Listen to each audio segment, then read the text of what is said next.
Hello everyone, Simon here. Welcome back to the architecture of Hitman, World of Assassinations. Today we are at Sapienza, Italy.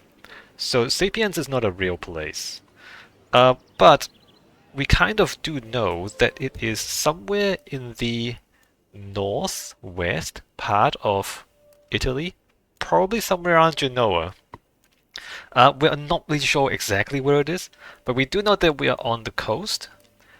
And we are up here. When you play a different game mode, the freelancer game mode, you can see the map, and it's located somewhere around here, right? So let me just zoom in on Genoa. And this terrain around here, you will see there are like mountains, and then there are like a whole lot of settlements by the water, right? So probably based on one of these settlements, or maybe just taking some inspiration from the local architecture and designing a whole new one. So let me just like randomly zoom in to one of these towns, and maybe we can spot something similar to what we have in the game. Do we have a town square somewhere around here? No. Palazzetto della something? What's here? Street view? And no, that's not quite it. Not quite it. Let me just try again. Let me try again. So somewhere around the historic center, right? Maybe around here. These look like historic buildings. Nope. Wrong place. Okay, maybe not this place. Let me zoom back out. That town is surprisingly more modern than I thought it would be. So there is like the historic center of Genoa. We'll see some appropriate architecture, but maybe not the right setting. It's a bit of a hit and miss trying to find a town that looks kind of like what we have in game. Alright, let's see what we get here. What does that look like? Oh, this looks like it. Look at that. Here we go. Alright, it took us a couple of tries, but we have found something that looks a little bit like what we have in game. A little bit. Not quite the same. Are we by the ocean? Oh, the ocean's out there. It's kind of behind those shops over there. So, Italy. Mediterranean, nice weather. Alright, so keep this in mind. This might be a bit too fancy for us, but keep that in mind. So, we have a pleasant Mediterranean climate. Look at that. Ah, nice clear skies. A few clouds. We have narrow streets down there and historic buildings. Oh, look at that. Look at those buildings. Oh, look at those buildings. Look at that. Look at that. So you see how that is kind of similar. Kind of similar. You'll notice that these buildings are a bit wider than the buildings in game. We will come back to this. So this is a bit compressed, a little bit too compressed. But the general idea is there. So on this map we have a town, a beach, a church, we can't see the church yet, and then we have a mansion. That's the mansion. It's a giant house on one side of the town. And then there's a ruined castle. I mean, there's a hint of a old broken down castle there, but there's a bigger one behind. And then there's some secret caves down below. So that's what we can expect today in this video. Alright, so let's start the tour with out there. So before we go look at anything, let's take a look at this. So this is the road into the town, right? So the town goes into there. The road comes in from there through a tunnel. The game level doesn't extend beyond this. So this is basically the limit of the game, or this level at least. And this is the only road into Sapienza. Oh, there's the ruined fort back there. So everything, so we're like at the end of like a peninsula, like the little cove, and then there's a town inside the cove, kind of like that. If we look up and around, we'll see old city walls. Look at that. Maybe not city walls, maybe more like a fort. So the walls extend all the way around there, it looks like. So there's old stone walls, and then we have a stone gate with a tower. And then the stone walls kind of disappear for a little bit until we get to there's a bridge, and then there's like a stone fort there. So it looks like there used to be like a giant fort built into the hillside all around here. Maybe not just the fort, maybe like a fortified town, possibly. But if we go inside, we see that very little remains, actually, of the fortifications. The town itself does not look like a military town at all. So either the town was built maybe after the war ended, or maybe after the fort became abandoned, or maybe a lot of changes have happened over time, who knows. But the idea is that this used to be a fortified place, but now it's just a few ruins remaining. Okay, we're gonna start with a little walk around the main square. So this is the main square. That's the town hall, by the way. We're gonna go visit that in a little bit. So the main square, a nice open place, kind of nice. So the typical arrangement for the buildings in like a lot of medieval towns, but especially in this town, is we have residences above and then shops below. Sometimes not shops below, sometimes just like residences all the way up. But you have like shops below, residences above. So the thing about medieval towns is that you need to think about it that they came from a time before there were cars, and cars changed everything. So before there were cars, you didn't really commute to work because like how far can you walk basically is how far you can go to work. If you have to walk an hour to go to work, like you're already too tired to do any work. So generally people like have a shop on the ground and they live above, or they work nearby. So this whole town is quite compact, and you usually don't want to walk very far to get to work. So before there were cars, everything was quite compact. And also the streets you will see are very narrow. In fact, this is the street, so-called street. This has been paved. And you'll notice the car is that wide. Actually, the car is smaller than in real life, I think. Yeah, so everything is smaller than in real life, by the way. Look at the size of this car. And look at the size of me. So I feel like a real car would be a little bit bigger than this. So in video games, often it's the case that everything is shrunk down and it's kind of smaller than it should be.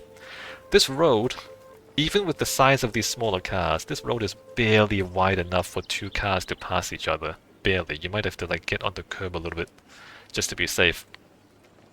And in a lot of medieval towns, you kind of try to fit cars into streets that were never designed for cars. Right, because they were built before cars were invented. And so a lot of times it's too narrow and doesn't really work. So that's one of the characteristics of medieval towns. Or just old towns, maybe not even medieval, even afterwards. So here's the thing, right? The medieval era, also known as the Dark Ages, there was a time like after the Roman Empire collapsed, and suddenly central government disappeared for a few hundred years. And in a lot of places, there wasn't very good government, right? And so a lack of government meant a lack of town planning. And so then the towns kind of just grew organically without anyone designing the thing. And that's how you end up with, weird shapes like this, like all the streets are kind of bendy and crooked, and you have narrow alleyways, and because nobody was planning it, everybody was just building their own house, and then you find a piece of land and build your own house, and you just kind of build one against the other, and you just kind of add on, and nobody really planned it. And so you didn't have like wide, straight streets ever in a medieval town, because everyone's just building their own thing. So you end up with these kind of winding streets, narrow, and so on. Later on with the Renaissance, they still weren't cars as such, but the government started to improve. Like you started getting better governments over the decades and centuries, and with better town planning, you start having streets that are too narrow, and just improvised planning with people just building houses next to each other by themselves, right? So that's why medieval towns usually look like this, and usually not any other time period, but honestly, any town that doesn't have sufficient town planning would end up looking like this. So it doesn't have to be a medieval town. This looks like a medieval town, but it could be like any other time period, just not having enough planning in the city governments. You would end up with streets like this, right? Okay, enough theory, back into looking around here. So we can look at these shops a little bit. Maybe take a look at what the economy of the town is about. Right, so here we have paintings. I suppose this is an art gallery, but there's no office, so there's no one actually minding the shop. So imagine it's an art gallery. Here we have wine, I suppose. And so some of these don't have shops. Not everyone has shops, but a lot of them do have shops. Oh, there's a statue here, so this is curious. If you read that sign... Oh, too far. That says... Oh, it's behind my face, my bad. Let me just kind of move that. Sorry about this. Let me move to the other side. How's that? Santa Asati. Santa Asati is not a real person. I looked up on Wikipedia. The closest thing I could find was a Saint Assantius. He's a man. So this is a woman. This is a woman with one of her boobs out, which is interesting. So the Santa Assantius is a man who was supposedly the Bishop of Milan, but there are very, very few records of who he was or what he did. So again, you know, what I said about poor government, like no records.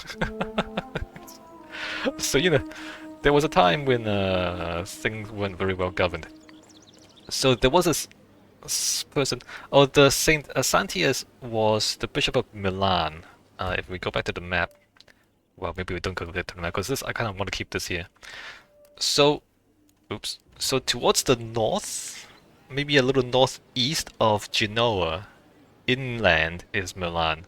So, around the same area, which is interesting. I don't know if that's on purpose, but if not, then it's a very, very curious coincidence. Alright, more of these houses. I'm not sure if we need to look too closely at all of them, but we do have a shoe shop. Italian leather woman shoes. If you're into that sort of thing, right? And then walking around. Oh, the town hall is kind of freestanding in the town square, which is curious. It's not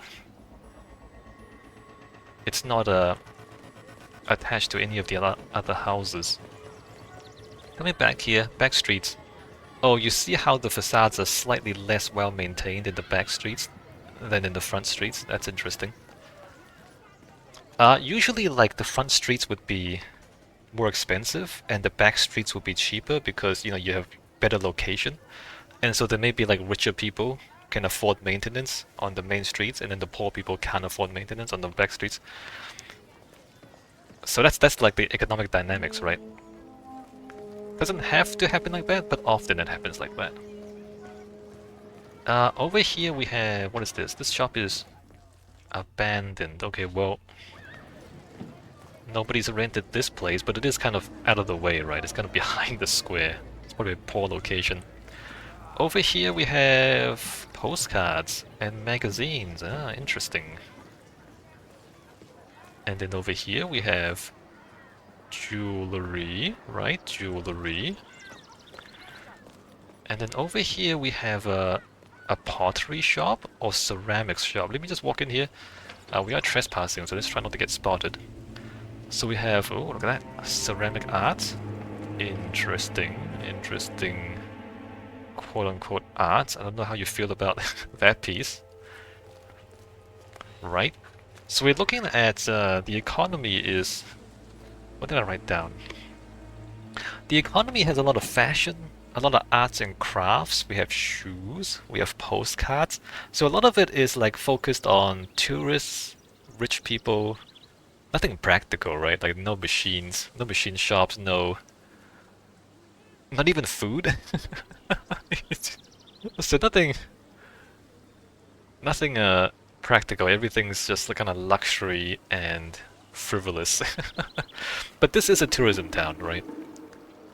We have a bit of a statue here. I mean, a fountain, with a statue on it. Not sure what to make of it, but the woman up there is reclining, like she is relaxing.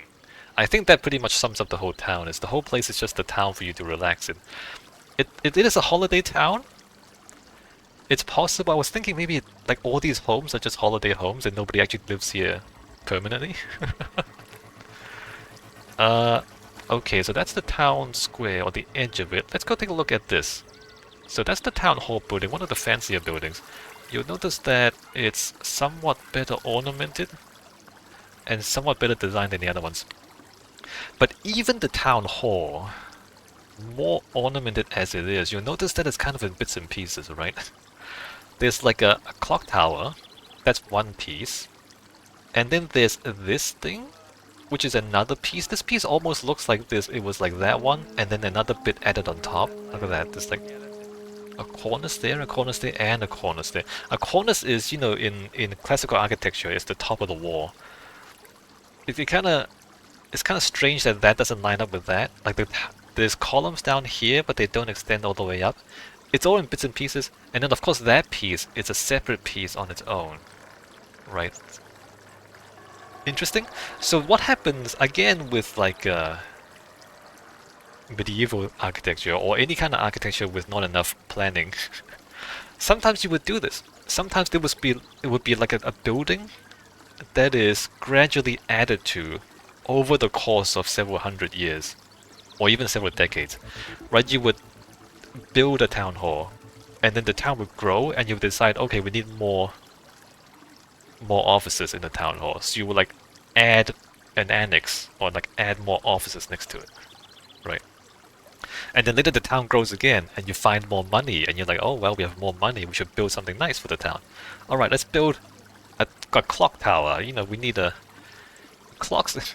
Oh, by the way, clocks were early on when they were still a new invention. Like this is something you show off with, like, oh, we can afford a clock. You know, there was the time when there were not any mechanical clocks, and having like an accurate mechanical clock is really something you want to show off because it's like this piece of engineering that we can afford to buy. So like, oh, the town can afford a clock now. Look at that. So we buy a mechanical clock and we build a clock tower to put it in. So you have like kind of bits and pieces added on over time. That's possibly what happened. I wonder if we can tell by the architectural style. Actually, I think we can. So look at those windows there. They have the pointed arches. That's more of a like a Gothic thing. Whereas there we have the rounded arches. That's more of a Romanesque thing. Now, architecture history is a little bit complicated, right? So there was the Roman Empire. Okay. And then over time, with like the fall of the Roman Empire, people started like building taller and taller buildings, and that's when Gothic kind of evolved. Like the Roman architecture evolved into Gothic architecture, and one of the features of that was like the rounded arches evolved into pointed arches. With pointed arches, you can actually build them taller and thinner than the rounded arches. It's just like just a matter of like the forces, because the pointed arch, the forces are more downwards, whereas with the rounded arch, the forces are more sideways. And so if you want to go taller and thinner, you would need pointed arches at the top. That's basically how the forces work, the physics of it, right? And so during the Gothic era, as builders tried to build taller and taller, because they want to build giant cathedrals, they would kind of move to these pointed arches. But then later, during the Renaissance, when people started like studying archaeology and they started looking back at what the Roman Empire actually was, they realized that the Romans, all their arches were round. They didn't do pointed arches, right? All of a sudden, like these... So like, the Renaissance was when people started to be rich enough to be able to afford to like study things. So they started like studying, and they realized, they look at the archaeology and they're like, oh, this is not actually what the Romans did. The Romans did round arches, not pointed arches. And so to like go back to the good times, the good old days, the good old Roman Empire days, it became fashionable again to build the rounded arches and to avoid the pointed arches. Like the pointed arches became like this kind of like the symbol of barbarism. Like, oh, these people don't even know what the Romans did. What are they doing with their pointed arches? They don't understand Roman architecture. We understand civilized Roman architecture, so we go back to the rounded arches. And so you might, based on kind of that vague understanding of architectural history, you might say that they built that first, and then they built that and added that onto that, and then they built this afterwards. Possibly. especially since this is taller than the other one, and you have like this as well. See this big fancy entrance there? That's like a later invention too. The Romans didn't do this very much. This is like a later Renaissance invention, if I remember right. I might be remembering wrong. So it's kind of subtle, but maybe this suggests that this building has been added to over time. Is what I want to say. Okay. Wow, hey, I didn't expect to do a architectural history lesson there. Alright, so let's get up here. At the bottom of the town hall we have an ice cream shop. Or a gelato shop if you want to be Italian and fancy. Gelato is basically Italian ice cream. It's slightly different from other ice cream. Like Italian ice cream is apparently denser and sweeter. So like, you know, American ice cream is quite light. Whereas Italian gelato is dense. But aside from that, it's basically ice cream. It's basically the same thing. Back there we have a kitchen. The kitchen is surprisingly empty though. I mean, you would think they have more machines in there. There's a lot of empty space with nothing in it. And like the chef doesn't really do anything, he just walks around like the chef just kind of stands around and does nothing.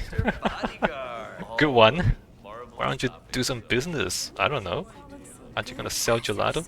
Alright, so there's a gelato shop in here. So this used to be the town hall. I guess they don't hold town meetings in here anymore, right? Maybe in the past they held town meetings in here, but they don't anymore. Oh, look at that, the ceiling? The ceiling on this segment of the building is different from the ceiling on that segment of the building. Look at that. Again, we're finding clues that this building has been like have had several parts kind of added on it at different times. Alright, back out the other side we have some tables. That's kind of nice. But the actual town hall stuff. So I guess the meeting hall would be down there. Oh, down here there's a toilet. There's underground toilets a lot on this map for some reason. Not sure why all the toilets are underground, but you have like underground vaulted areas like this. Toilets are like there. And then if we go back out here, we're back in the square. So there's like underground arcades with toilets in them. That happens multiple times in this map. We'll find them later on as well. Okay, so here is actually how you get into the mayor's office. We have a little bridge there. Interesting, right? So entry into the actual city hall part of the city hall. Come up these stairs. And then we are here. There's a reception. Note the pointed arches on the windows with the trefoil shape on it. That's very gothic. And then we cross the bridge. And then we have the mayor's office. Look at that, a double height space, very impressive. A lot of books, so you look like an intellectual. Very nice, a nice comfy chair there. Alright, so this is the mayor's office. And then back here we have a few extra office workers. So there's like 3 tables, or 3 desks. I guess this town has 3 permanent staff. The mayor and 2 staff. And a toilet. We need toilets. And then through here, this is the clock tower part, right? Right. So let me just go down the clock tower, because this clock tower connects the floors, right? So this is the gelato shop. And then down here, the main square again.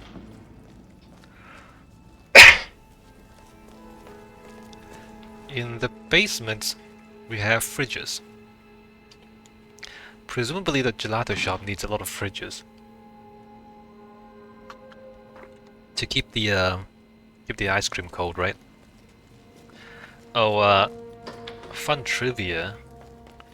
Back before there were refrigerators, people would like store ice in winter and they would keep them in insulated buildings, and like you would have like a massive blocks of ice, and that would last all the way through summer. If you have enough ice, it takes so long to melt, and you insulate it, right? You kind of pack it with straw to insulate it, and that would last you long enough. Like the thing would not completely melt until the next winter, so you have like ice all year long. So that's cool. I didn't know that before, by the way. Did some reading earlier. Alright, so now we're above the offices. Below this is the mayor's office down there. Remember there was a double height space. So up here they've set up a little security station here, but otherwise it's an unused room. You know, as we go around here, there's like a lot of empty space in the gelato shop, and now there's this empty room. It gives you the impression that real estate is not expensive, right? There doesn't seem to be very much demand for real estate around here. Interesting. It would suggest that the economy is not that hot if you can afford to have empty spaces in your city, right? Or in your town. And then back here, this is the most strange part. I don't know what it means. It might be just a meme. But over here, above the gelato shop at the very top level, we have a hippie apartment. The hippie's down there, he's taking a nap. But he plays really loud music, and apparently the mayor doesn't care. Make jam, not war. Right, okay. Yeah. And also there's a hole in the roof. That's a bad idea. You need to fix that as soon as possible. Because every time it rains, the water comes in, and every time the water comes in, you get water damage in your building, right? So if your walls are broken, it's okay. If your floors are broken, it's kinda okay. If your roof is broken, you need to fix that as soon as possible. Because you don't want the water coming in. Just so you know. Alright, so this, I don't know what the meaning of this is, but there's a hippie up here. And let's continue getting to the top of the clock tower. Because the view is pretty good and we can see some interesting things. Alright, so we're up here. There's the main square down there, right? And there's the mansion. The mansion is huge. It's a little odd how huge it is. I mean, I understand for video game purposes. You want a big mansion because you want to kind of sneak into the mansion and assassinate people. But the scale of a mansion is completely out of whack with the scale of the rest of the town. And it's a little bit strange when you stand here and look at that, and you look at that side by side, like the mansion is way too big. But this is kind of like video game strangeness. We can see very steep mountains back there though, look at that. Very steep mountains. We don't see any farms, any orchards, any vineyards. We don't really see any mines either. So I was thinking, like, what kind of town is this, right? We saw the fortifications. Okay, so maybe it was some sort of fortified town. But usually a town would have industries. So what is the economic pillar holding up the town? Like, what do people work in? How do people get money? So it's not farming, because there aren't any farms here. It's all mountains all the way around. So it's not farming. It could be mining, but we don't see any mining facilities or anything related to mining anywhere in the game. I mean, it could be that today is just a tourist town, and if the location is good, you can support a whole town with just tourism. But given that this is a historic town, it wouldn't have been a tourist town for its entire history. So at some point in the past, it would have had to rely on something else for its economy. And what that was, we don't know. Could be a fishing village, but then there's not that many fishing boats either. So it's a little bit of a mystery. I'm not sure if the game designers really thought through that question completely. But we know that today it's a tourist town, so we know that much at least. Historically, what supported the economy, not too sure. Alright, let's get out of the town hall and let's go walk down to the beach. So the town in the game, there's like a main street and then there's back streets. I'll walk down the main street, we'll come back up the back streets. The main street is there. You'll notice that the road kind of goes down there, but it's blocked off. So I guess you can get service vehicles down there, although, you know, given that this is not originally designed for cars, there's like steps, you have to drive down the steps and back up the steps. I mean, you can kind of fit a car in here, but it's not a good idea. Before we go down there, we have a butcher's shop, or I guess we have some food, that's good. Hell, ciao! Please, come in. Let me know if there's anything specific you would like. Ciao, buddy. Let me know if there's... Alright, so this guy sells wine and sausages. Next to him, we have a building. Let's go inside, because there are some apartments that we can go into in the game. So let's take a look around. So we go upstairs here. Right, very cool. Can't really see much out the windows. We can go into this apartment. Here we have, well, kind of a bed. Bed and lounge. And we have a kitchen, right? Oh, the ceilings. Let's check the ceilings. Nothing special on the ceilings. We have a balcony, so this is kind of nice. Yeah, no, this seems too close. Looking at it now, everything's too compressed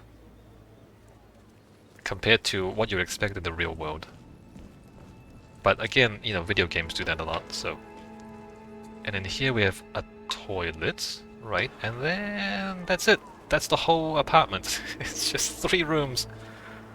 And a bit of a balcony here. We can take a peek at the beach below. Oh, this is nice. And the mansion is huge. It goes all the way down there, right? Okay, let's get back inside. And then back in the staircase. Continue upwards. Up here we have a bath. So the apartment below did not have a bath. The bath is here. And then we have another apartment in here. We go into the kitchen. Right, another balcony. Looks out onto the town square. Nice view. Ah, quite a nice place. And then back here we have bed and lounge, and the owner is sleeping there. And that's it. That's the whole apartment. He's playing video games on his computer. So this one doesn't have its own bathroom, but the bathroom is across the hallway. The apartment below has a toilet but no bath, and the bath is here. I think they share the bath. And before we leave, I'm just gonna step back out here again. Oh, there's a satellite, or is that an aerial photo of the level, by the way? I don't know if that's useful to you. It's kind of useful to me. So, oh, I wish I could point to this. So, you can see that the mansion is twice the size, about twice the size as the city square or the town square. So the mansion is huge. Look at the scale of the other buildings. So the whole like bottom right quarter of it is the mansion, right? Let me just point. So like the mansion is there. Above it is the town square, and then on that side there's the beach, and then beyond that is the church. So the mansion is huge. The mansion is the size of like 1, 2, 3, 4, 5. It's like the size of like maybe 15 other houses. It's a little silly, the scale, but this actually shows you just how silly it is. Okay, not sure if that's useful. Right, so we're back here. Now, can you like remember the staircase in the 2 apartments? The staircase is inside this box here. And then one apartment is in this building. And then the other apartment is in that building. So from the outside, this looks like it should be 3 buildings. But on the inside, it's only 1 building with staircase and then apartments on both sides. So what I think, and especially if you go back to the real world, in the real world, an actual building is 1, 2, 3, 4, 5 windows. This is like 1, 2, 3, 4, 5, 6 in 3. So there's only 2 windows in one building. So the buildings here are too narrow. I mean, this is a little odd, but I think it's attached to the thing behind. So you see like 1, 2, 3, 4, 5, 6, 7, 8 there, and then there's like 1, 2, 3, 4 maybe back there. I think there's a fourth one behind there. So in order for buildings to work, they have to be at least 4 of these window bays wide. If we kind of using these as measurements, like we need 2 for the staircase and then 2 for the rooms, and you have like staircase and then rooms on one side, and that's one functioning building. So all the buildings in the game, they're like half as big as they should be, whereas in the real world they'll be like twice as big. So just to understand the scale. Also notice, see that window there, window there, window there, right? Keep that in mind. If we go to where it is inside, there's no windows. No window, no window. There's no windows. There's windows on the outside, there's no windows on the inside. So the game is kinda cheating a little bit. Kinda faking it a little bit. The thing is, with like video games, if you make the outside of the building, if you make the city full size, it would feel too big. And it might be technically difficult because you have like polygon limitations with how many polygons you can fit into the game level. So like they're faking it, right? So they're kind of like squeezing everything in. Also notice that the buildings are like 2 stories there. Or 3, I mean. 3, 1, 2, 3, 1, 2, 3, 1, 2, 3. Like 1, 2, 3 and that. Whereas if you look at these, they're like 1, 2, 3, 4, 5. 5 and 6. And even this one, like 1, 2, 3, 1, 2, 3, 4, 5. Yeah, no, that's 5. 1, 2, 3, 4, 5, 6. So the buildings are like half the height and half the width than what they really should be. And once you start seeing that, you can't stop seeing it. But if I didn't tell you that, you would play through the game and you just wouldn't notice, right? Because everything's the same scale, so they all look like they fit together. Actually, no. Actually, everything's compressed. Okay, let's walk down to the beach already. Let's go window shopping along the way. Oh, women's lingerie. Do you want to go shopping for windows lingerie? No, can't get inside. And then on this side we have... I think this is a travel agent? Not 100% sure. There's no signage. Or maybe there is signage. I'm not sure what that is. It could be... Or is it like a rental thing? Castello Bello is like beautiful house? Is that what it means? Maybe it's a real estate agent. Oh, it could be a real estate agent. Down here we have a florist selling flowers. Very nice. And then we have glasses, eyewear, optometrist. Well, do they have an optometrist or are they just selling the glasses? There's a woman standing on railings. I think that's a glitch. Don't worry about that. Oh, Via Paradiso. Via means road. This is Paradise Road. Interesting name. I don't think they actually call their streets Paradise Street in Italy. It seems a little pretentious. Maybe they do. Anyway, apparently the game names the street Paradise Street. We have a bookstore. Il Libro. Libro is a book. Alright, so we have a bookstore. And then over here we have... hairdresser. You look dedicated, man. Oh, no, he was terrible. Ah, yes, I am dedicated. Alright, so a bunch of shops. So we have like flowers, books, real estate. Again, like nothing productive. Everything is kind of like luxury. Okay, we're down here. There's another square. And then we have a beach. Right, beach down here. We have the church. Right, church over there. The houses are back there. We came down that way. And there's the mansion up there. Enormous. Below the mansion, we have some terraces. Terrace there, and then like vaults down there. Very interesting. And then you have like a stone foundation, a stone plinth almost, right? A stone plinth, and the mansion sits on top of it. Very interesting. We'll take a closer look real soon.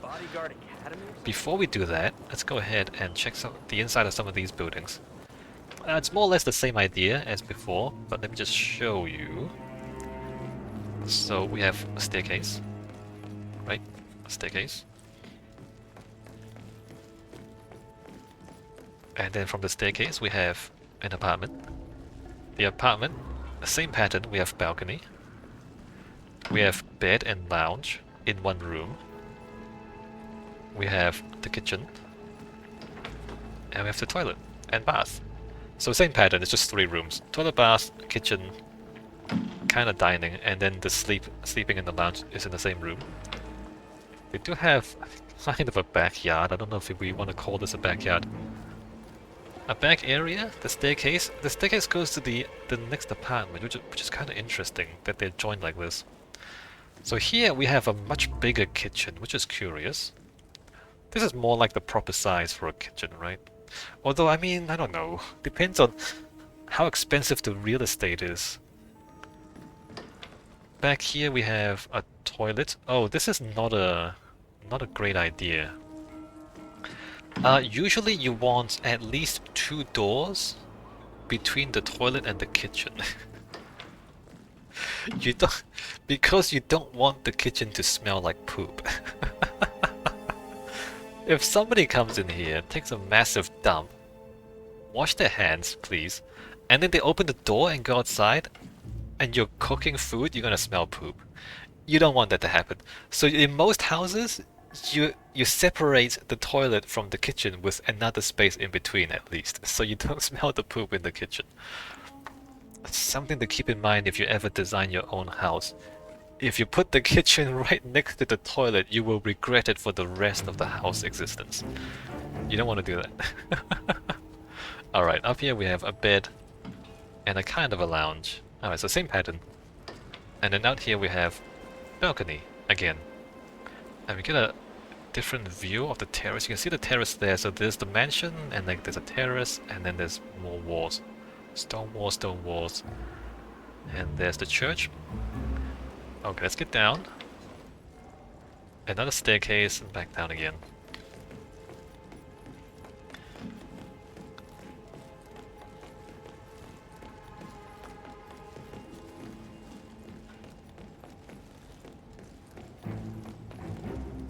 And back into the lower square, and if we look at those buildings,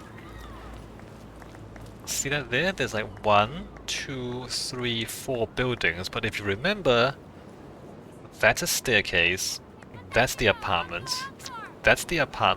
and that's the staircase.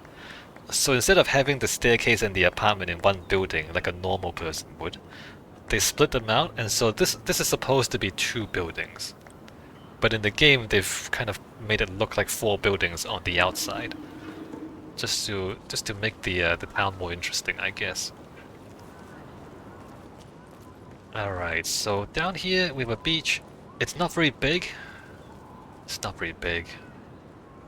I think for a tourist trap you would want a bigger beach just because people want to hang out on the beach all the time. The sand is nice though. I don't know if the sand is this nice in Italy, in the part of Italy that the game takes place in. Down here we have some boats just lying around, and more boats out here. And again, you will notice that everything is entertainment focused. Like none of these are work boats, right? There are no fishing boats, there are no cargo ships. Everything's just luxury and recreation, and you have like sailboats. Those are recreational sailboats as well. So this is just a tourist town. There's no industry, there's no other work except tourism. It looks like. Right? Church back there? Okay. Where did I say I will go first? Oh, I'm gonna go continue around here. Let's go continue around the waterfront. Just hop off here real quick. So as we come around here, we can see that the terrace is built above stone vaults, right? And there's a bit of a rubbish station in here. A strange place for a rubbish station because I don't know how you would get the rubbish trucks in here, right? Are those things on wheels? I guess those things are on wheels, but how would you get the rubbish up here? And that's sand, you can't roll the things in sand. So you would usually put the rubbish station Take good care where of the rubbish VIPs. trucks can actually access, so probably like on this level. Because the trucks can get on the road down to here, right? So that's a bit strange. Something you would notice if you're really focused on this sort of thing. I am. Ah, yeah, the practical things about architecture. Architecture is not just about fancy houses, it's also about how to get rid of rubbish. So we have a sanguine shop. We won't go in here, we'll go in upstairs. This leads upstairs, there's a staircase there. So we have a fashion store. Again, we have toilets. Hey there, Mr. Bodyguard. Underground. There's a lot of underground toilets, as I said. Toilet. And look at this vault, isn't that cool? What a cool looking vault, look at the shape of it. I appreciate that they made the undulating shape, because that's how they would have made it in the real world. This undulating shape is kind of difficult to make in video games, because there's a lot of geometry that has to go into that.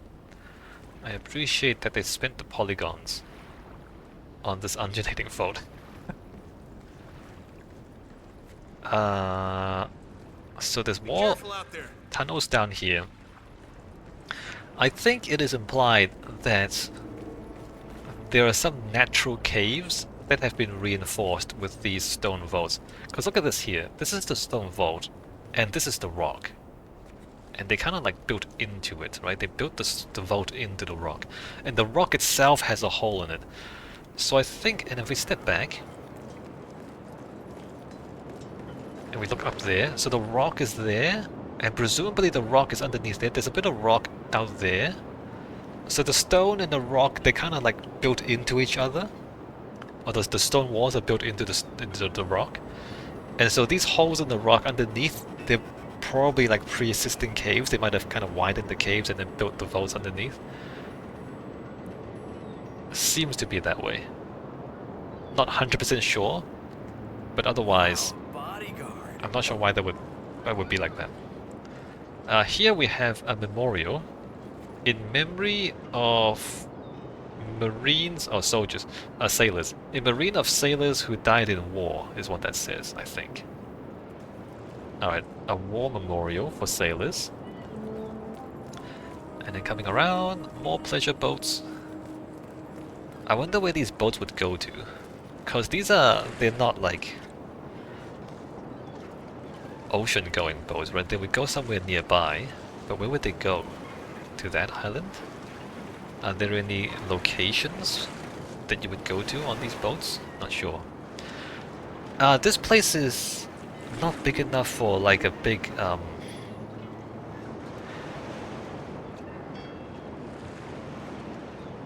ocean liner, a cruise ship.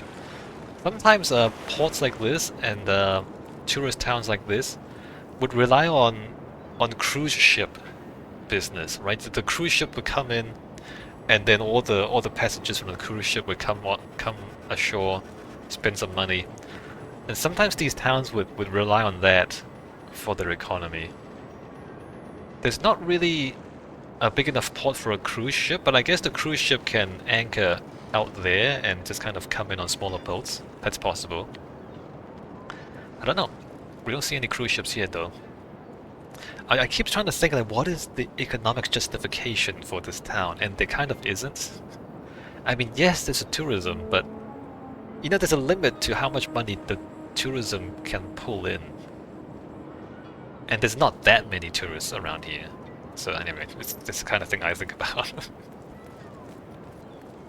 There's the old fort again, the ruins. We'll go there later. For now, let's come into here. So again, there's this rock. The mansion is on top of the rock, and underneath there's a bunch of caves.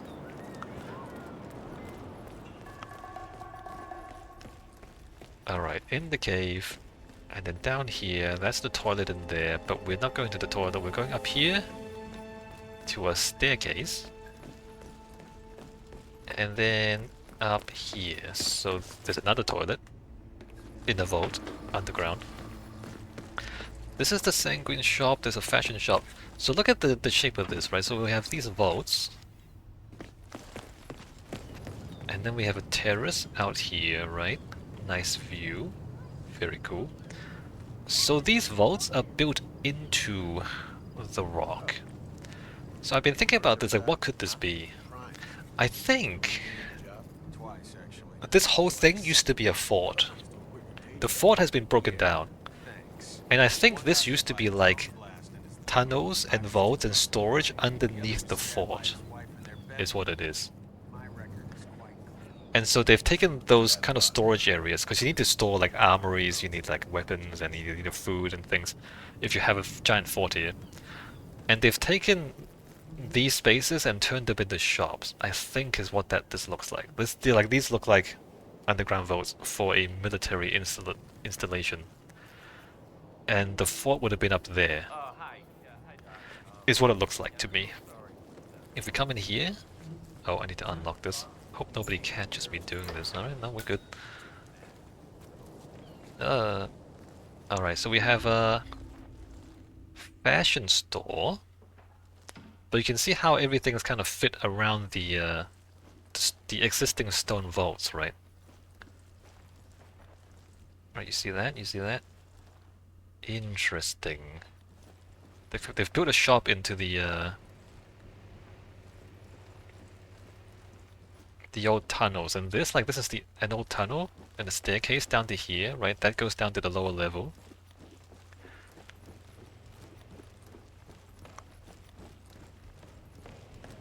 Oh, I probably shouldn't go back there. I guess it doesn't really matter. So back here we have a storage space. Interesting that this isn't a vault, because we're underground, right? Interesting that this isn't a stone vault. But we come up here into a kitchen. Ooh, look at that oven there. That's a pizza oven, right? So this is a bakery. Oh, look at that bread. Look at that bread. So we have a bakery back here. Oh, look at all that bread. Wait a minute, the shop's closed? Bread doesn't last that long. They should probably... I wonder if there's enough people here buying bread for them to justify baking so much, right? Oh, look at those cupcakes. Alright, so this is a bakery. Although, no customers, right? I don't know about this. That says, Mama's Delicious Cakes. The name of the shop is Mama's Delicious Cakes, if you're wondering. Alright, let's get back down here. This door goes into the mansion. We're not gonna go in there. Not yet. Let's go back down to the beach. So yeah, so the terrace part is interesting. Like there's caves and vaults inside the rock. They've been turned into shops, but you wonder like what was those things? What was that space before they turned them into shops, right? Because the stonework is a lot older than the shops. So this is the church. Let me just step down here to look at the side of it. It's very modest, very plain. Look at it. There's hardly any windows even. Have a great day. Not extravagant at all. So the thing with churches is, some churches, if they have like a rich patron at some point in the past, they would accumulate a lot of ornamentation and decorations. This church clearly has not had a wealthy patron. Interesting. Interesting. So modest church, not too extravagant. Also, it kind of faces the wrong way. If you just look at the minimap, north is that way, east is that way. Usually the church is the other way around. You would go in from the west side and you would kind of worship towards the east side. Part of it is because the sun rises from the east, and so the stained glass on that side will be backlit, in the mornings, and so when you go to church in the morning, the sun would kind of shine in through the stained glass, and it will all kind of light up. So that's kind of cool, architecturally speaking. How's it going? This one though, everything's back to front, so we don't get any of that here. Let's go straight into church. Yeah, no, look how plain that is. Very unremarkable. Alright, the inside of the church. I feel like everything's pushed back. Shouldn't the chairs be more up there? Interesting. You guys are so cool. Seriously. Yeah, no, I'm cool. So this is kind of compressed, isn't it? Not sure why they left so much space back here, though. Wouldn't this be further back? Anyway, we have an organ. The inside of the church is also very plain. Basically no ornamentation, no paintings. Oh, I mean, there's a few paintings back here. We have some saints. Some saints there. Not too much to say about the church, to be honest. Very simple. Let's go back here. There's a church tower there, but before we go up there, downstairs we have a bit of a basement. We have a storage room. This is a security station back there. Right, so nothing remarkable there. And then back here we have a bit of a catacombs. Not much though. So catacombs are cool. Right, you have a lot of bones just stored underground. There's a lot of bones here. Kind of suspicious how many bones there are. But this catacombs is not that big. Like this famous catacombs, like the one in Paris. Oh, the Paris catacombs are crazy. They're huge, and there's a lot of bones just kind of piled up everywhere. it's morbid, but also very cool. So we have a bit of a catacombs here. Not very impressive. It's kind of small, but for a town like this, there's a lot of bones. Let's go up the church tower. Take a look around. Oh, you have some stained glass here. I guess we're in the afternoon now. See how the sun comes in and lights up the stained glass. Kind of pointless to have stained glass here though, because this is the bell tower and nobody comes back here, so nobody sees these. Usually you put the stained glass in places where a lot of people would see them, right? Because the whole point of stained glass is you want to show people. We are above the organ, and there's the church there. Yeah, no, I feel like the seating should be further up, don't you? I don't know. I don't know why they chose to do it like this. Okay, continuing up the tower, there's these little carvings put in the walls. I think this tower might be from somewhere else. I'm not sure why a church tower would have carvings of a dude on a horse like that. Okay, and we are at the top of the church tower. We can see that the mountains as far as the eye can see. There's a lighthouse there. And then, right, there's the town. Ah, looks kind of good, doesn't it?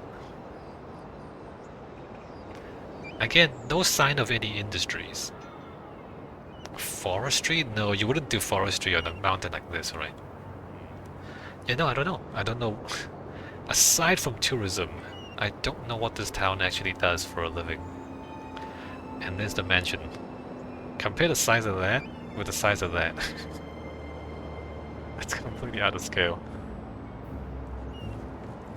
And then down there we have the beach, we have the boats, we have the square, and the terrace.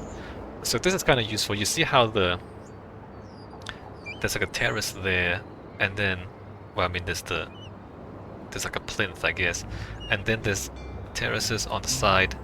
So yeah, if you imagine the mansion wasn't there, and instead of the mansion there's like a fortress there, that would kind of make sense, wouldn't it?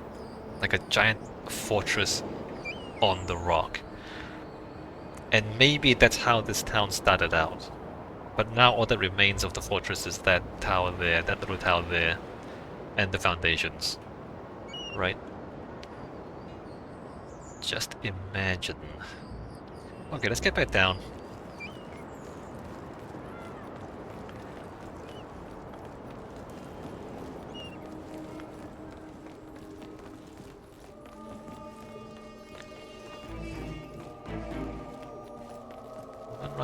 Run.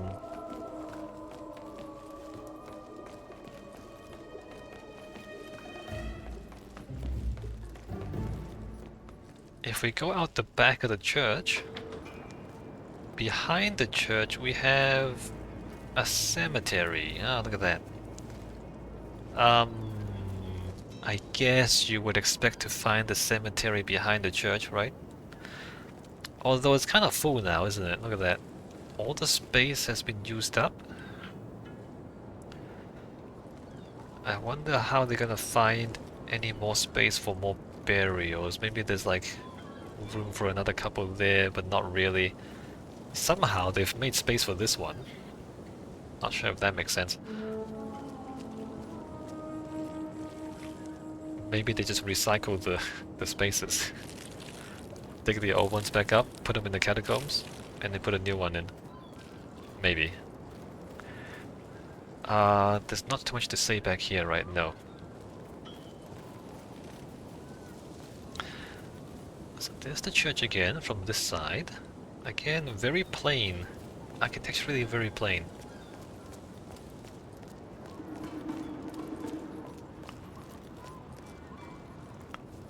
Unlike they pretend to have columns, but they barely stick out from the wall, so it's very... I mean, it's basically nothing. It's just kind of like a thin piece of stone. This here we have funeral services, I believe. There's like wreaths and caskets. Back here we have a bit of a morgue. Oh, there's a dead person there. A bit of a morgue, and then we have this area where we do funerals. Alright, funeral services in this building. And then straight into the ground, I guess. Okay, let's go back up to the town square, and we're gonna take the back streets. So the main street is down there, right? We came down that way.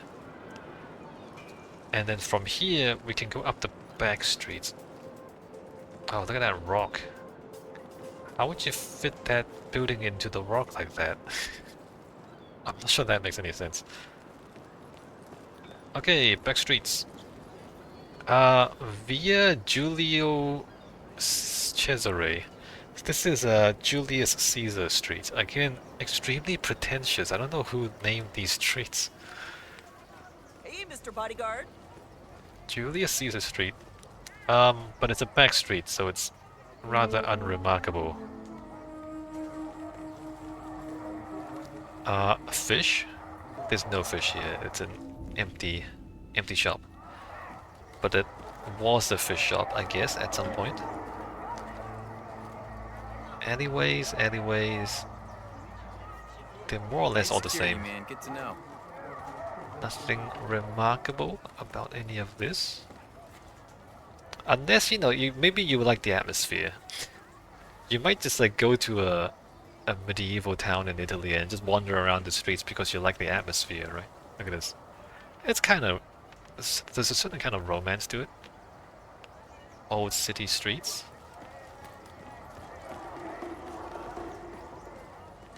Coming up here. There's a shop here. What is this? Oh, there's nothing there. There are plates and a table. I guess it's a cafe of some sort, right? That one's closed up. Oh, a pharmacy. Or it was a pharmacy, not anymore.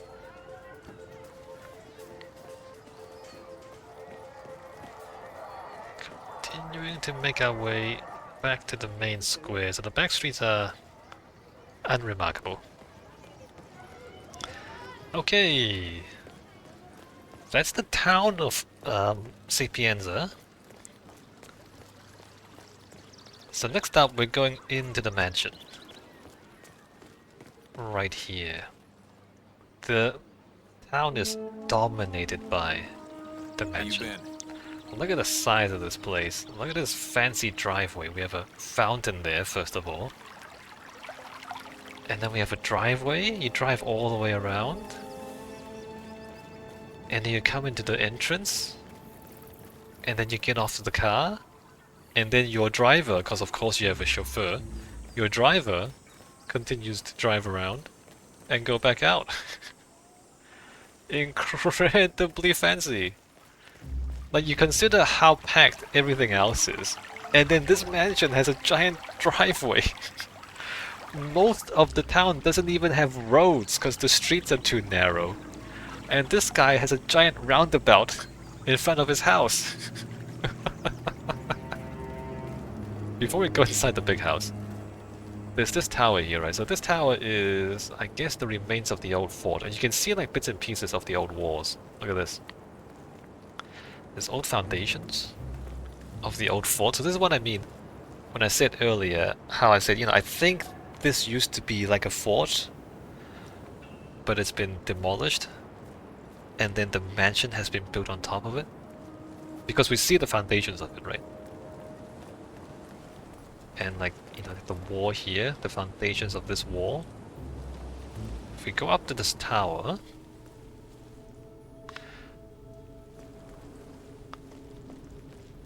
oh, this is a safety hazard. Look at those stairs. These stairs are an absolute safety hazard. You have windows and you have like arrow slits. Although I'm not sure why it faces that way, because isn't that where the fort is? Let me just check. So it's broken off there. Yeah, no, the arrow slits were facing this way. Shouldn't they be facing this way?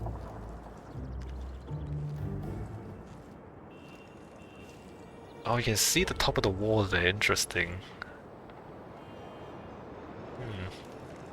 And then there's the other part of the ruins. Not too much to say about this, really. There's the mansion. There's the town hall from up this angle. Alright, let's get back down. Oh, also, what is that? Is the Italian flag?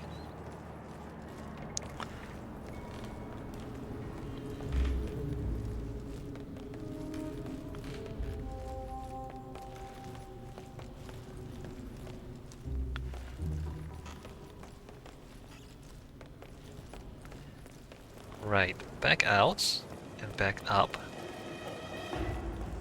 And then on the other side of the mansion, we're still not going in there. On the other side of the mansion, we have this building here, which is separate from the main mansion. This is the kitchen and staff room, I guess. If we come down here, there's like a staff room kind of area. TV, sofas. We have lockers, and we have storage, I suppose.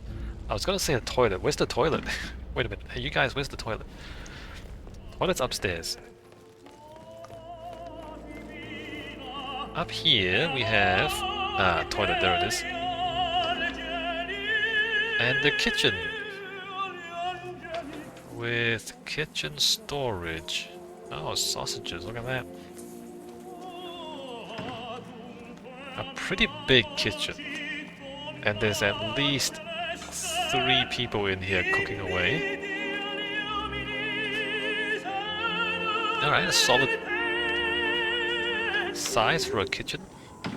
Enough to cook up a bit of a banquet, I guess. So the kitchen is in its own building.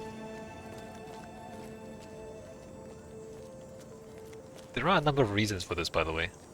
One of the reasons is that if there's a fire, the fire doesn't spread to the main house. if your cooking gets a little bit out of control, it doesn't spread to the main house. Another reason is you might not want the smell to get into the main house. And another reason is because like if you want to bring in raw meat and like raw fish, you don't want to bring that through the house.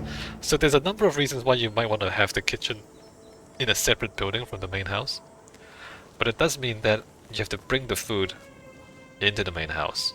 And if it's raining and all that, then it's kind of a bit of a pain. Alright, so we're coming into the main entrance. Do we need to say anything about this architecture? Not really. It's not very well maintained. And it's never really been very extravagant. There's a little bit of ornamentation, but nothing too crazy. I wonder if that's a real thing. Like, is that the symbol of some famous family? I'm not sure. And then looking at these windows, nothing too remarkable. In the front door, and we have a massive entry hall. And look at the ceilings. A lot of timber, double staircase, fancy paving, and a butler. So the main entrance hall is quite impressive. I guess you impress the your guests. And then coming through here from the entry hall to the back of the house, there's an equally impressive dining room with windows all around, and it's double height. And look at that ceiling. It's a very fancy dining room. It's huge. The dining room is huge. Italy does have a notable food culture, I guess, but this is a really big dining room.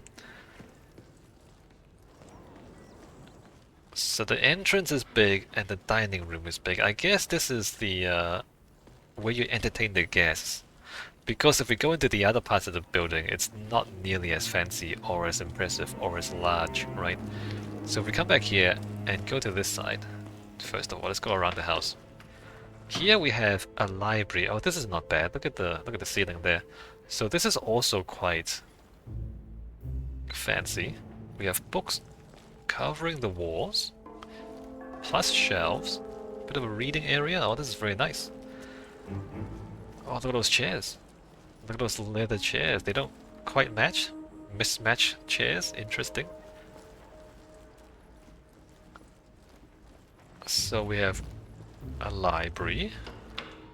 But once we get back to here, immediately less impressive. So I guess this is the servant access. We go downstairs. There's a basement. We'll go down there later though, because it's kind of a different part. So as soon as you come back to the back of the house, it's oh, body bags, don't worry about those. It's just very functional and there's no ornamentation left. Right. Coming back to here, what is this? A smaller kitchen. In case you don't need a big meal, you can cook up something small, maybe breakfast. I mean, look how humble this is. Versus this. It's interesting. It's like you're showing off to the guests, and then just behind the other door, it's just a very ordinary kitchen, right? We have a bathroom. Oh, look at those tiles. So I guess this is like a guest. The guests will use this bathroom. You can tell by how fancy it is. Staircase going upstairs. We don't go up there yet. And then we have this room. We have a bit of a lounge. Good day to you. Look at that. The ceiling is not decorated.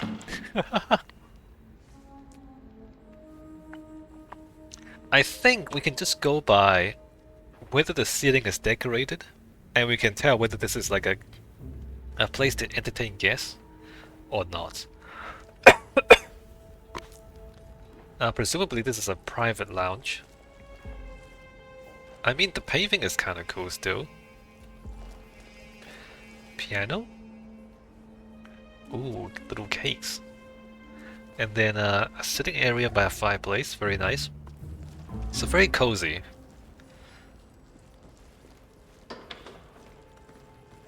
Right, let's go upstairs.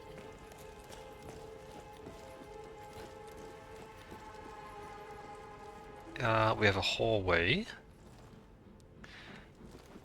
So back here is another hallway. One hallway next to another hallway. But this one is dining area. Not sure what this is about. I don't know why this is... Like, what would you use this for? You would hide here and spy on your guests? Maybe? I don't know. Alright, so there's two hallways next to each other. Not sure what that's about.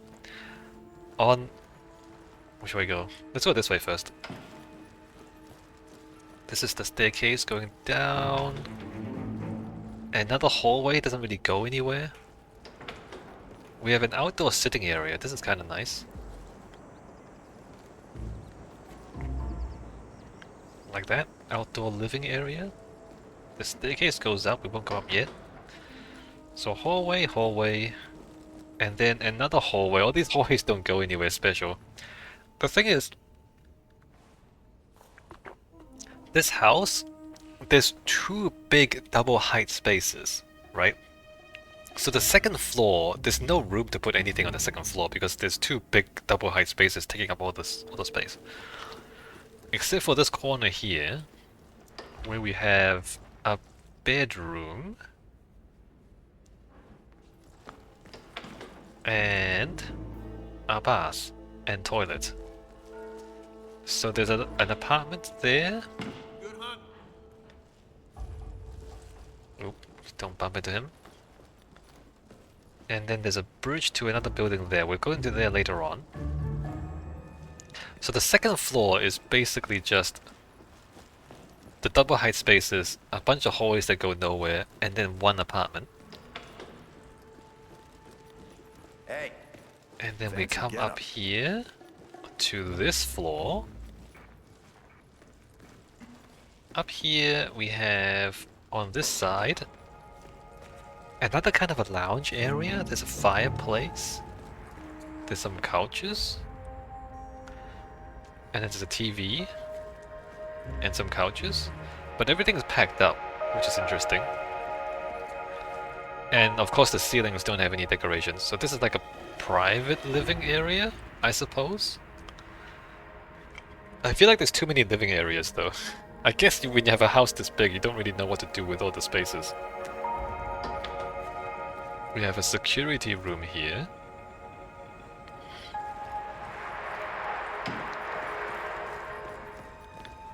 And then going back this way, we have this is the master bedroom. Look at the size of that bed. Master bedroom, TV there, his own fireplace, his own living area. There's too many living areas. A massive balcony. Outdoor seats. I mean, great view. Look at that. Very nice. Architecture is not that remarkable. They really should replaster some of this stuff.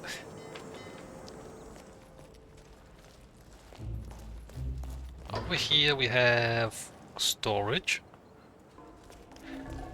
And then over here, this is the wardrobe, I guess. It's more like a changing room, I guess, but there's no doors. Anyway.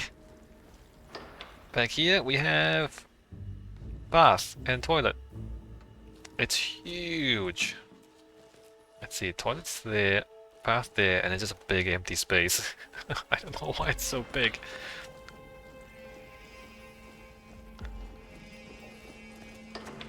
Okay, so back out here. And then behind this door we have an office. So basically the top floor is like a house. The top floor there's no kitchen and dining, but there's like a lounge, there's a bedroom, there's an office. So the owner of the house, or the main occupant of the house, basically just lives on the top floor. And maybe goes downstairs for meals. Oh, there's like an office inside an office. So this is an office, and then inside the office there's another office. There's kind of a gameplay reason for that, but it's kind of silly too. Alright, over here, another balcony. More great views.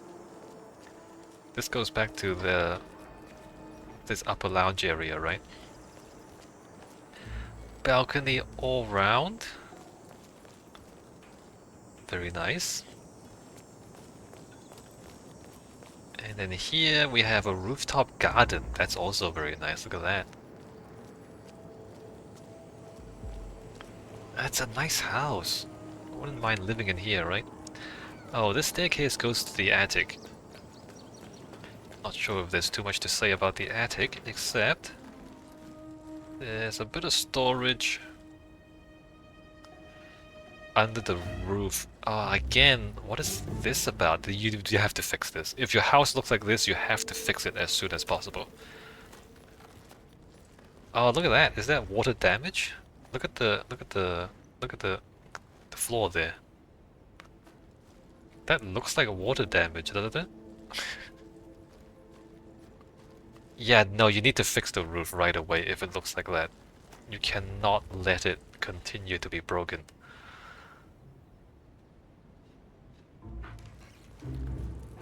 Alright, so nothing too remarkable about the attic. Let's go back to... oh, not yet. Wrong one. Let's go back down.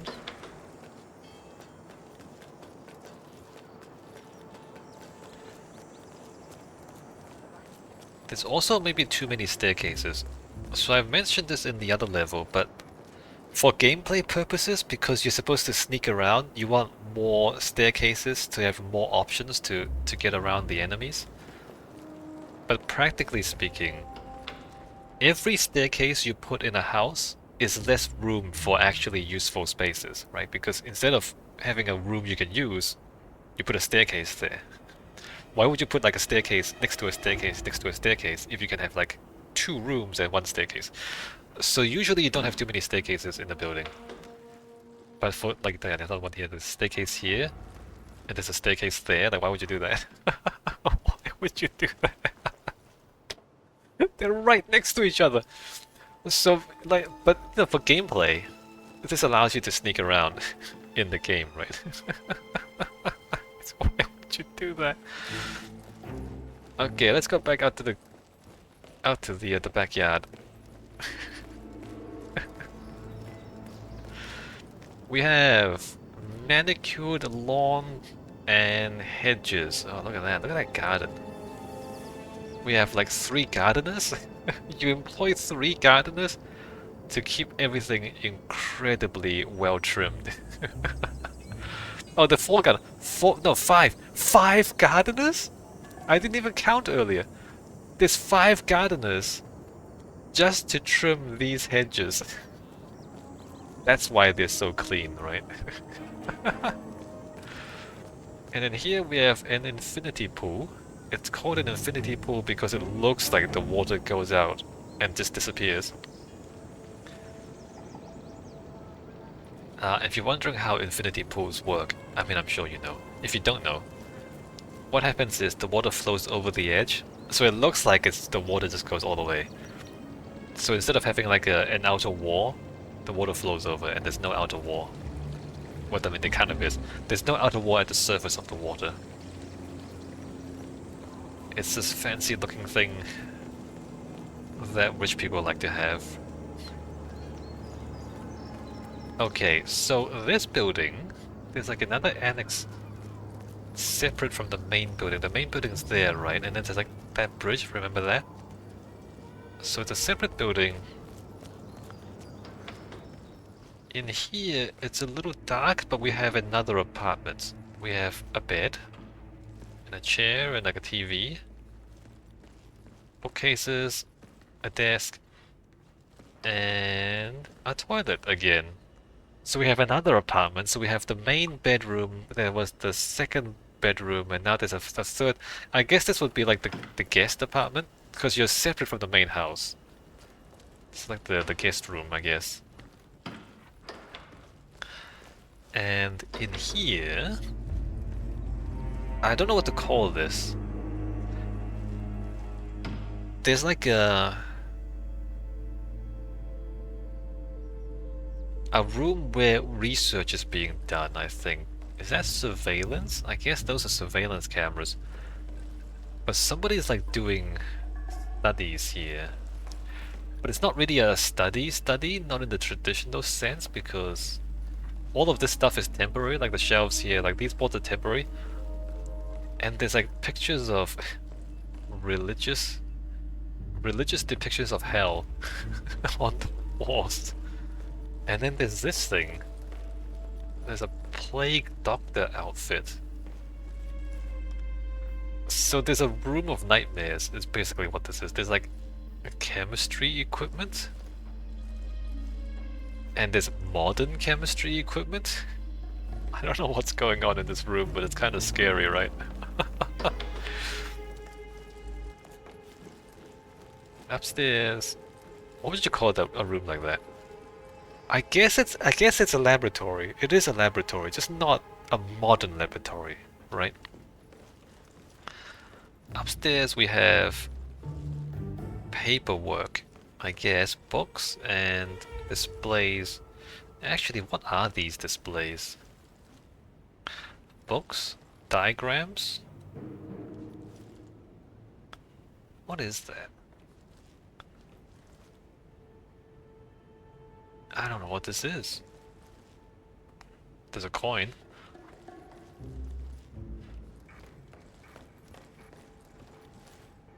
Depictions of the... Oh, these are old star charts.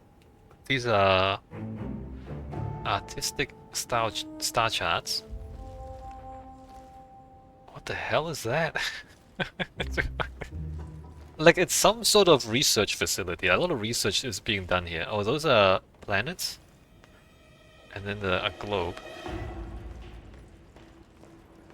That's a star chart. Okay, so then there's like a model of the solar system there, a bunch of astronomy diagrams, and then up here, it'll make sense once we see this. There's a telescope. Right, so there's a telescope, there's a bunch of star charts, and not just modern star charts, but historical star charts. A bit of astronomy diagrams. So somebody studies astronomies here, astronomy up here, and like chemistry down there, I guess.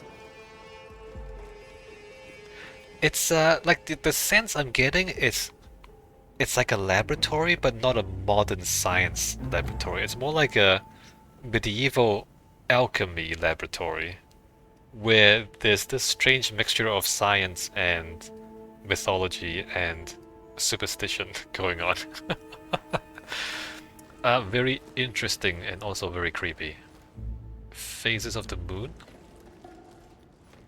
Right, a lot of strange stuff is going on in this building. Let's get back outside.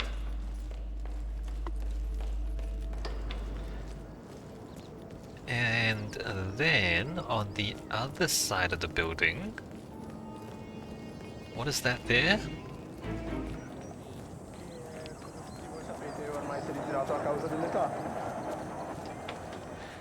We have, I guess this is the garden shed, right? Yep. Oh, 2 more gardeners. What is that now? 8? 8 gardeners? 8 gardeners?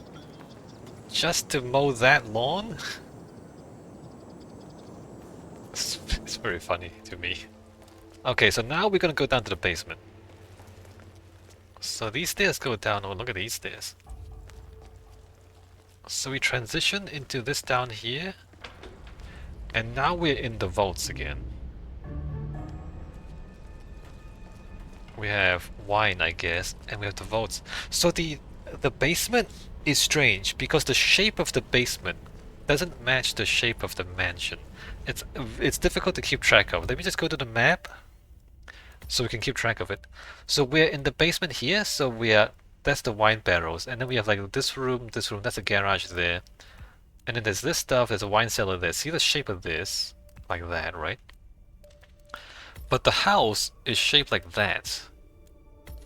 You see how the 2 shapes don't match at all?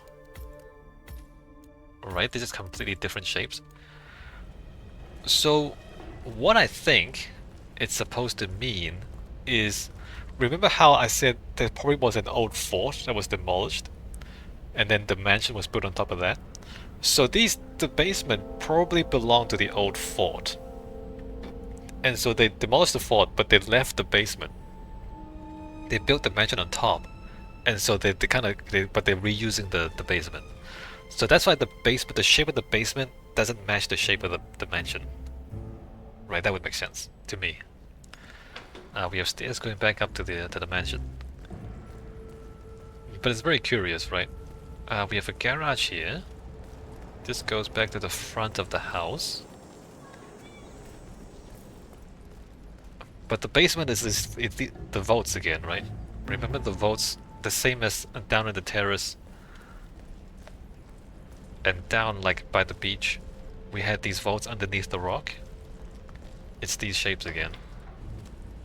We have a toilet.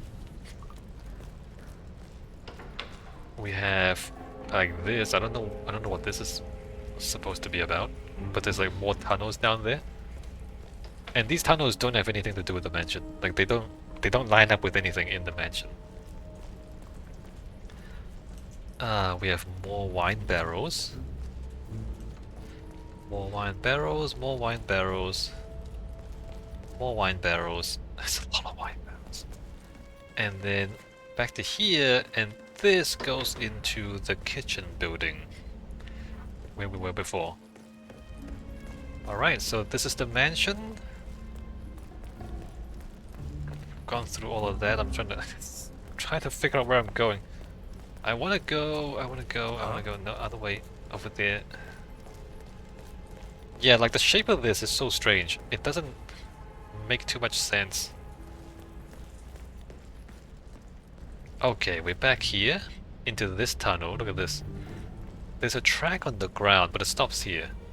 But there's a track on the ground, and then you go into here.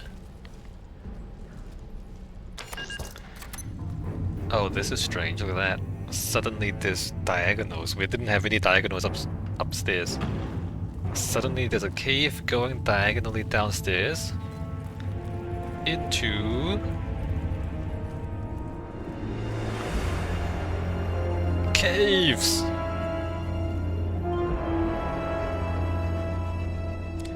Alright, remember how I was talking about the rock? It looked like it had natural caves that were then filled in. Yeah, so there are definitely caves down underneath the rock. Here it is. So there's a secret cave underneath the mansion / fort, which is interesting. So this kind of throws things into a... kind of throws a wrench into the theories, right? This looks like a smuggling cave. This looks like the sort of cave you would use to smuggle things in and out. So then, was the fort maybe not legitimate? Maybe it was a pirate fort. I'm not sure it would be a pirate fort because pirates usually can't afford big forts like this. But this is the sort of place where you would smuggle things in and out. And if you're doing smuggling, then the fact that the whole town is out in the middle of nowhere makes a lot of sense because you want to get away from prying eyes. So you would establish a secret port out in the middle of nowhere and try to justify it by making an excuse for like having a cover for what it is. But actually you're smuggling things. You're smuggling things through this cave.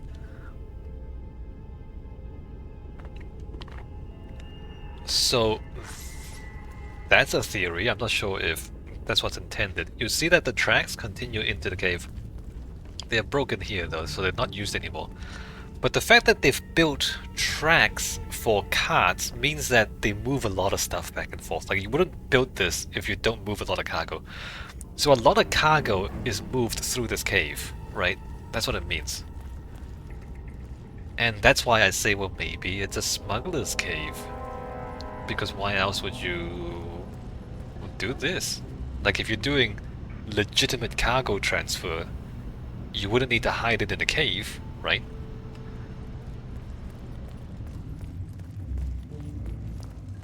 Come coming down here.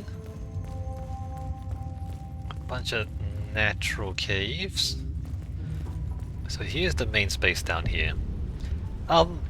It's a little bit of dangerous space though. So what happened here is in the game, what they've done is they've set up these modular structures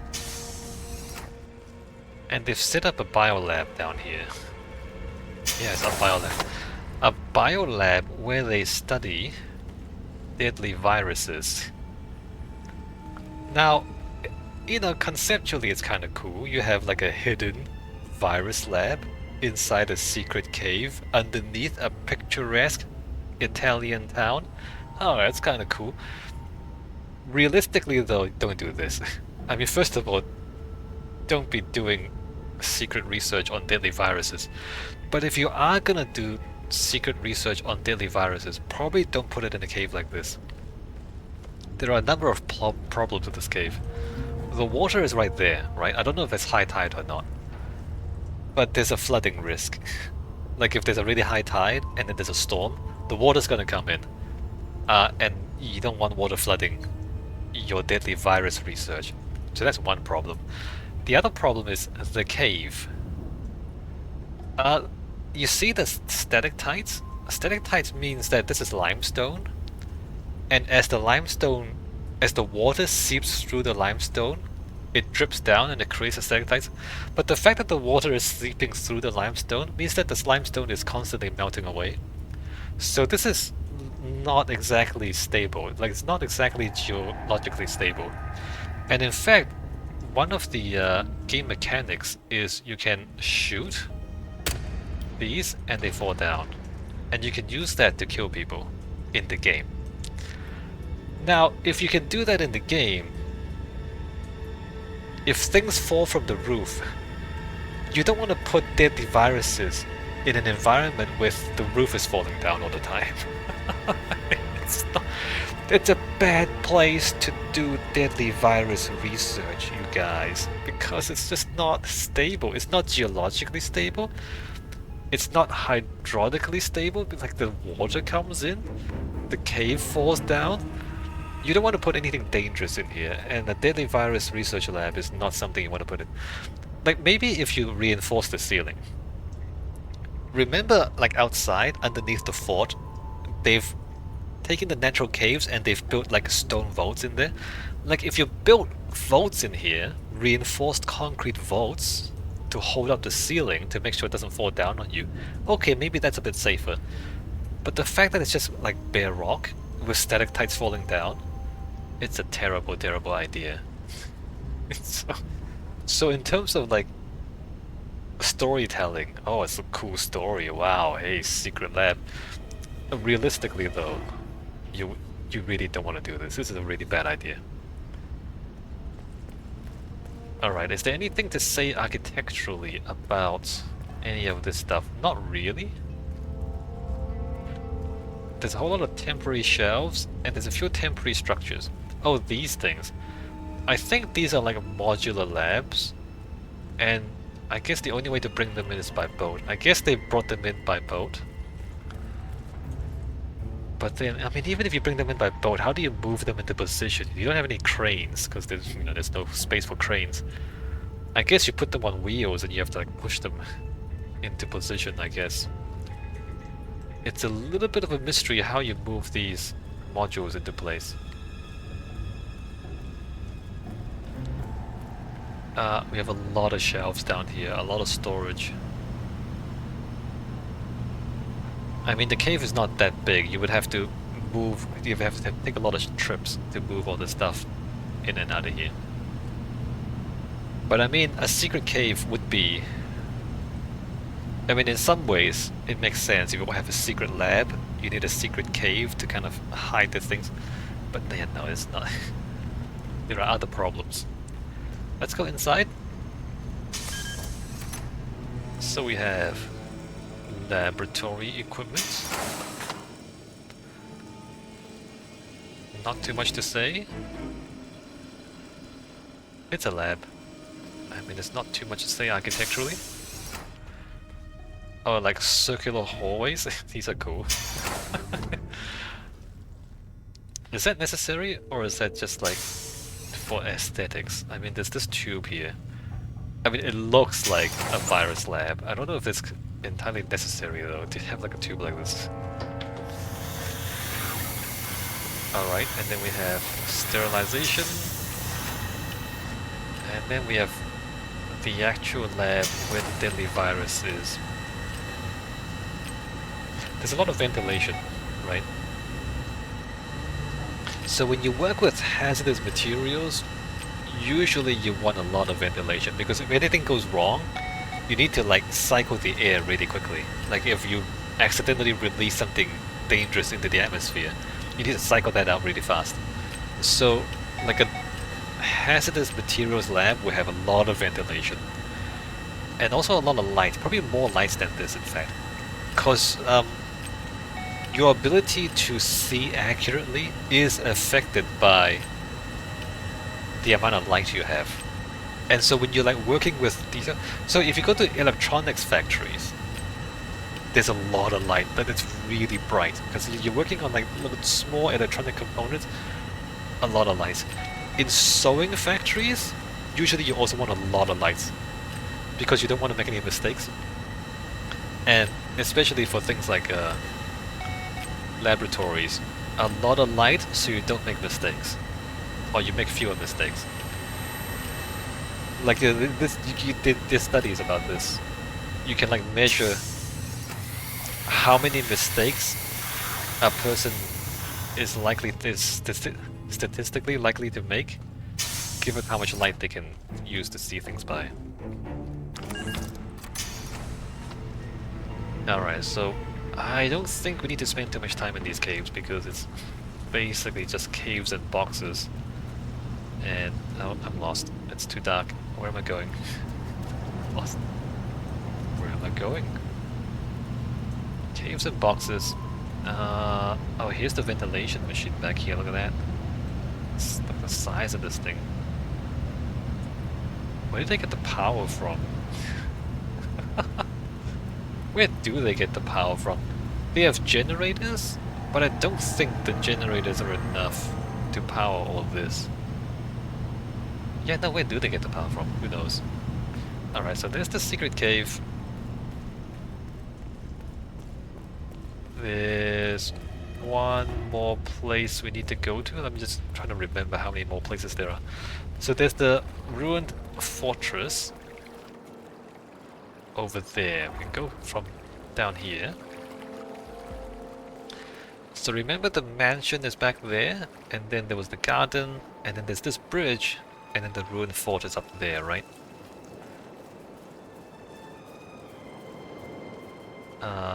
This way? That way? Let's go this way. There's the mansion there. Oh, this is interesting. We can see a bit of the outer wall, inner wall. I guess it's like a covered walkway around the bottom of the outer wall. Right, so the mansion is there. There's a bridge.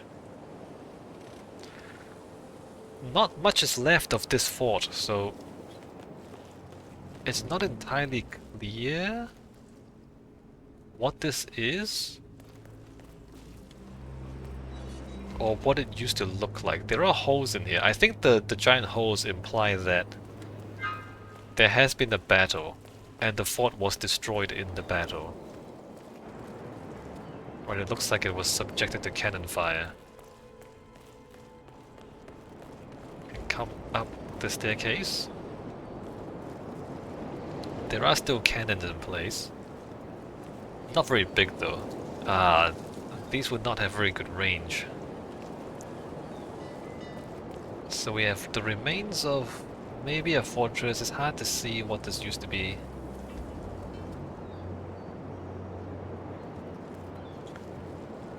So we have cannon there. Cannon there. Where am I going with this? And then we have a tower in the middle. I guess a kind of watchtower. There's another giant hole. Although it's not entirely clear why there would be a giant hole here, because if these holes were created from a battle, why would you be shot from this way?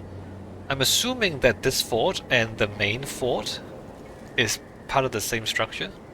So why would they shoot at us? Right? Why would the main fort shoot at the smaller fort?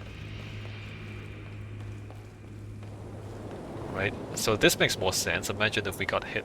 If there's like an enemy fleet firing at us and kind of smash some holes in the fortifications.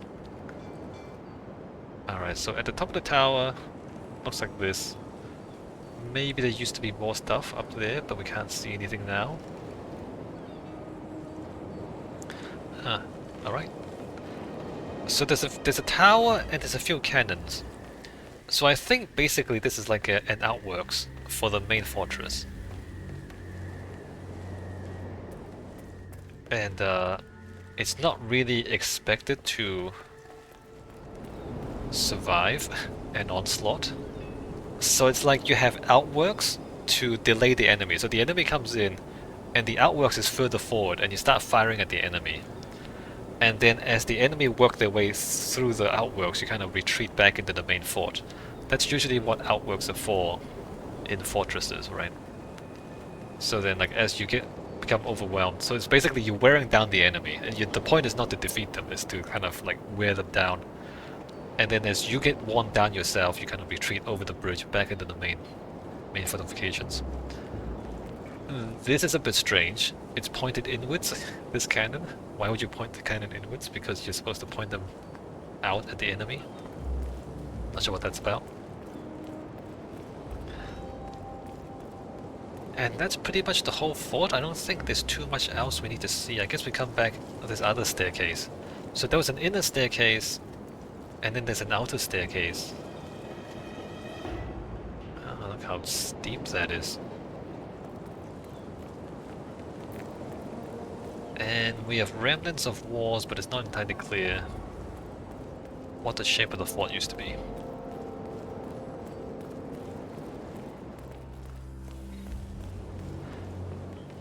Alright, and that is the entirety of the Sapienza level of Hitman World of Assassination. Let's go back and run outside to the main square. So after all of that... Oh, I'm going the wrong way. After all of that, what can we say about this town? We know that it started with a fort, a big one, possibly a big fortified town, with a cave under the fort that looks like it was used for smuggling at some point. Maybe not originally, maybe not, but at some point it looks like it was used for smuggling. And then at some point the fort was destroyed in battle. We can see like battle scars in the ruins. The fort was destroyed in battle, but the town remained, or enough of the town remained that it wasn't completely abandoned. And then at some point the mansion was built on the ruins of the old fort, is what it looks like. The town itself looks like a medieval town planning. And the town hall, we can see traces of additions over time to the original town hall. And we still don't know what the main industries of the town is. But it's possible that the town was sustained by military, right? It could be a military fort, and then maybe like a pirate fort. And maybe the military and the piracy is enough to sustain the economy of the whole town. That's possible. Depends on what you're smuggling and how profitable it is, right? But that at some point ended as well, and eventually the town transitioned into a tourist trap of sorts. And now it's mainly a tourism economy. But not just a tourism economy, because there's a secret lab in here.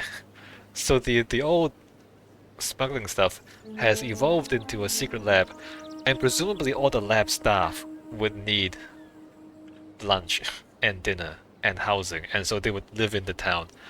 And so maybe the town economy is actually supported by the secret virus research currently taking place under the mansion. Which is a pretty dubious thing to sustain the economy of your town, but if it is what it is, then, you know, that's what it is. Okay. It's quite a nice example of just, you know, historic Italian town, except for the fact that all the buildings are a little too small. I don't know if I would recommend, like if you know, in the last level I said if you can't go to Paris, well, it's a good example of a chateau. In this one, if you can't go to Italy, is this a good example of an Italian seaside town? Kind of yes, but you have to really keep in mind that the buildings would be bigger than this in real life. Like, when you go to Italy for real, don't be surprised when you find that the buildings are twice as large. Because it'll be silly if you're surprised by that. Right? Remember that they should be this big, as opposed to this big. Okay, so that's it, I think. That's all I have to say about Sapienza. Let me go ahead and finish the mission. Ah, there you go. Assassination complete. Now, in the next level... Now head towards an exit. I forgot where we're going in the next level, you guys. Let me just... Uh-oh. My bad. What's the next level? Oh, I forgot here as well. Okay, I'm gonna check. My bad, sorry about this. Next level is... Oh, that's right, Marrakesh. Next video, we're going to Morocco. To the city of Marrakesh. I'll see you there.